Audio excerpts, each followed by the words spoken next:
So, game out, of course, is Iron Cross, man-to-man combat on the East Front, 41-42. But, ladies and gentlemen, I've got it. I have got Battle Cry. And I cannot easily adjust my camera here, so oh well. This is Battle Cry. This is Battle Cry. This completes my trilogy of this game design. I'm very, very happy that I went ahead and got this finally, after looking at it for quite some time. And I'm going to take a look at the rules. I know the picture is really bad here, but I just want to talk about this great design.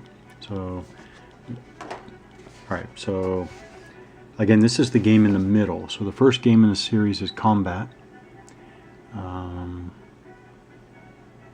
Then there was this one. A few years later, this one came out. What is the date on this? What is the date? Where is the date? I don't know where the date is. Oh well. That a couple years later, after Combat, 3W published this one. Boy, this could make me cry right here. Apparently, it was supposed to be part of a series, a Company Commander series game, that's just, for me, incredibly intriguing. I wish that had continued. So again, this Battle Cry, it's in the middle, and then a few years later after this, we have Iron Cross come out in Strategy and Tactics magazine. I've looked over the rules here. I've glanced over them. I'm going to look at them again one more time here. It is definitely my opinion that Iron Cross, while not perfect, this one here, East Front, from Strategy and Tactics magazine, while not being exactly perfect, is the best development of the game, the best development of the design, and the best version of the rules. So you get a rule book with scenarios, broken up into basic game and advanced game rules. As I've said before, the game, I think, needs to be played as a whole. So advanced game is really, advanced game here is armored fighting vehicles, crude weapons, anti-tank guns, anti-tank rifles, machine guns, mortars, flamethrowers, mines, and hidden units. I think all of those are needed. You have 12 pages of rules. This is really misleading because even in my first glance over the rules, I guess in 3W style, they are really concise to the point of being not as helpful as they should be and could be. Well, could be. Alright, 12 pages of rules. Then you have scenarios. You have Scenario 1, the beach first day. Scenario 2, the beach first night. Looks very interesting. Whoa. Yeah, okay. Scenario 3, the jungle first day. Scenario 4, the jungle first night. Scenario 5, the jungle second night. Scenario 6, the river first day. Scenario 7, the island sweep first day. Scenario 8, the sweep second day. Scenario 9, Banzai. And Scenario 10, the Umurbrogel pocket.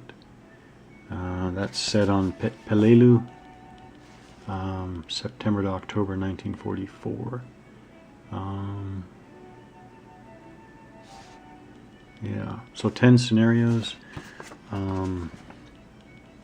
Like I said, I glanced over these rules, and actually my first glance over the rules tells me that I don't know how a sane person could really pick up how to play the game from these rules if this is the first time you're encountering them. And let me give you a good example of what I mean.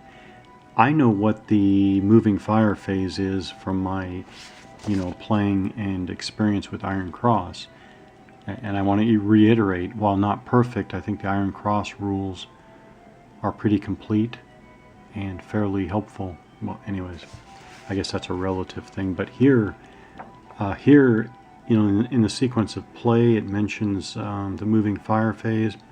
Then it says the fire phases are covered in the combat rules. I look at the combat rules. I'm like, where is moving fire? The phasing player fires his units during the support fire phase or the moving fire phase. Okay. Not sure what. Yeah. I'm not sure if you were looking at them here. But I think it'd be fairly confusing. But it's not confusing for me at all since I've already worked through Iron Cross rules. This does not help. The step-by-step sequence, very similar to Iron Cross. This is helpful, but this is not helpful for explaining exactly what the moving fire phase is all about. So this is a two-sided player aid card. I won't talk about anything that's the same or very similar to Iron Cross, but interesting. This is interesting. They have a U.S. radio reinforcement table. I wish I could show it. Oh well, I wish I had set this up better. I don't know how to use it. I don't know how to get the picture I want with the camera here. U.S. radio reinforcement table. You roll one die. Looks like it should be modified. I don't see modifiers here. Maybe modifiers are in the rules, and you get results like none available. You're on your own. Busy. Try again next turn. Half squad available next turn. Half squad available 2 turns. 2 M4 tanks available in 2 turns. Full squad available next turn, and full squad and M4 available in 2 turns. So it's really interesting. And then they have a U.S. alert table. You're rolling one die, and there's a PR. Okay, so performance rating, right? Performance rating. Performance rating, yeah. So there's a performance rating modifier. A low of -2 up to +2, okay. And then, okay, looks like pretty much the rest of this is the same as in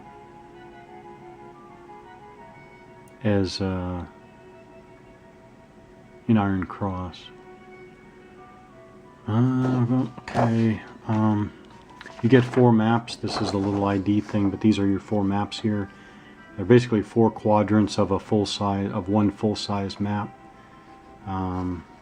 Fairly open, jungle. What is this like?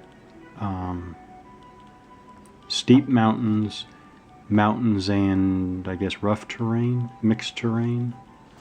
So here, the map is actually fairly nice. So this is from the very steep mountains map. Now here's the worst part. These are some of the worst. I would say these are some of the worst counters in the history of wargaming.